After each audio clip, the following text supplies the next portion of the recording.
Assalamualaikum warahmatullahi wabarakatuh. Kembali bersama saya Zulkarnain El-Maduri. Alhamdulillah, fa inna ahsanal kalami kalamullah wa khairul huda huda Muhammad sallallahu alaihi wasallam wa syarrul umuri muhdasatuha fa inna kulla muhdasatin bid'ah wa kulla bid'atin dalalah wa kulla dalalatin finnar. Ij'alni minas salihin. Kembali seperti biasa ingin bahas tuntas terkait dengan isu-isu panas kali ini yang banyak melahap pikiran umat dan menyita waktu setiap orang agar berpikir seperti mereka, yaitu bagaimana ahlul bid'ah itu ngapusin orang-orang yang disinyalir sebagai kelompok Wahabi. Biasanya mereka ini seperti cacing kepanasan. Kalau sudah mendengar Wahabi menyampaikan dakwahnya ya.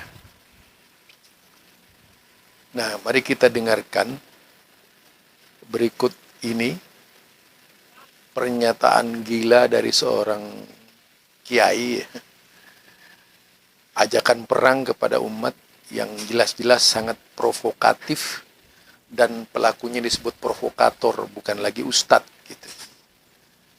Ya, dia dengan provokasinya melakukan kegiatan provokatif, yaitu menghimbau umat Islam memerangi Wahabi. Mengapa orang seperti ini masih bisa hidup di Indonesia gitu. Nah, mari kita dengar colotehnya orang ini. Memerangi golongan Wahabi ini pahalanya paling besar di akhir zaman. Orang yang diperangi Wahabi itu orang paling baik, yang memerangi Wahabi juga orang paling baik. Jadi wajib memerangi Wahabi, karena ajaran Wahabi ini ajaran mungkar, ajaran teruk, ajaran buruk, ajaran jelek, wajib diperangi. Ini bukan perlu saudara, ini wajib hukumnya. Karena orang itu kalau cuma Islam tuh tak cukup. Yang penting Islam, gak ada macam itu. Setelah berislam, karena Islam ini bermacam-macam. Ada Islam yang baik, ada Islam yang tak baik. Kita ini wajib mengikuti Islam yang baik. Dan tak bagi, kita ini tak boleh mengikuti Islam yang tak baik. Wahabi itu Islam yang tak baik. Kita wajib mengikuti Islam Ahlus Sunnah wal Jamaah.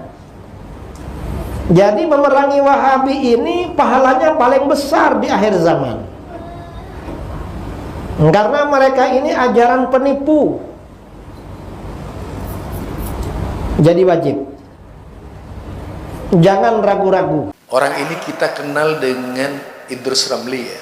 Kiai Idrus Ramli yang konon katanya punya gelar singa aswaja.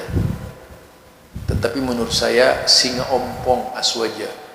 Karena memang dasar-dasarnya sejak saya menikmati ceramah-ceramahnya dan mencoba mengenal lewat dia, lewat HP, lewat WhatsApp dulu mengenalnya, memang dikirnya orang-orang aswaja sekarang yang ngaku aswaja lebih khusyuk, yaitu mendramatisir apa yang disebut dengan Wahabi, sehingga kalau diperhatikan dari ceramahnya jelas sekali mengajak seluruh orang-orangnya untuk memerangi Wahabi. Jadi Wahabi sudah dianggap orang kafir oleh orang ini gitu. Ini mau mengikuti gayanya Ibnu Tumat ketika itu Idrus Ramli.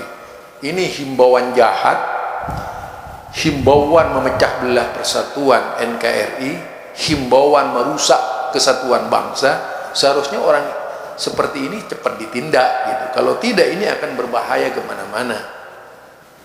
Dari bahasanya saja sangat provokatif, tidak menunjukkan sebagai seorang kiai gitu, tidak menunjukkan sebagai seorang ulama, tapi sengaja ngadu domba siapa saja. Ada orang di Malaysia diadu domba, datang kembali ke Indonesia ngadu domba, kembali lagi ke Malaysia ngadu domba. Dan seolah-olah Salman Ali itu membutuhkan dia.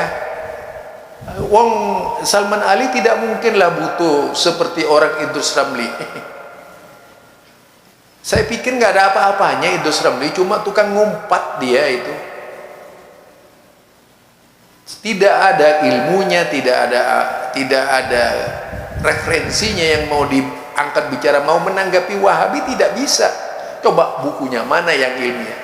Buku-bukunya semua itu hasutan isinya, tidak mencerminkan sebagai seorang Idrus Ramli yang berilmu, tapi mencerminkan seorang Idrus Ramli sebagai seorang provokator. Ini dari saya ya. Barangkali ini saja dari saya. Anda bisa mendengarkan keluhan Idrus Ramli kepada umatnya dan mengajak umatnya memerangi Wahabi. Tentu saja ini adalah cara-cara yang sudah tidak normatif, tapi lebih mencerminkan tindakan-tindakan liar, dan tentu saja karena ingin dianggap sebagai seorang tokoh dia, padahal kalau melihat gayanya tidak mencerminkan seorang tokoh. Lebih tepatnya kalau seorang Idrus Ramli ini, yaitu lagi bersama preman-preman itu lebih tepat gitu, karena bahasanya juga tidak mencerminkan seorang kiai. Kalau memang dia mencerminkan seorang kiai, tentu tidak akan seperti itu cara berbicaranya. Masa ada orang kiai mengajak umatnya untuk berperang? Kan lucu. Ini lucu-lucuan namanya. Sangat berbahaya sekali orang seperti ini. Mengapa oleh NU dibiarkan orang seperti ini? Toh ini orang yang akan bisa merusak NU.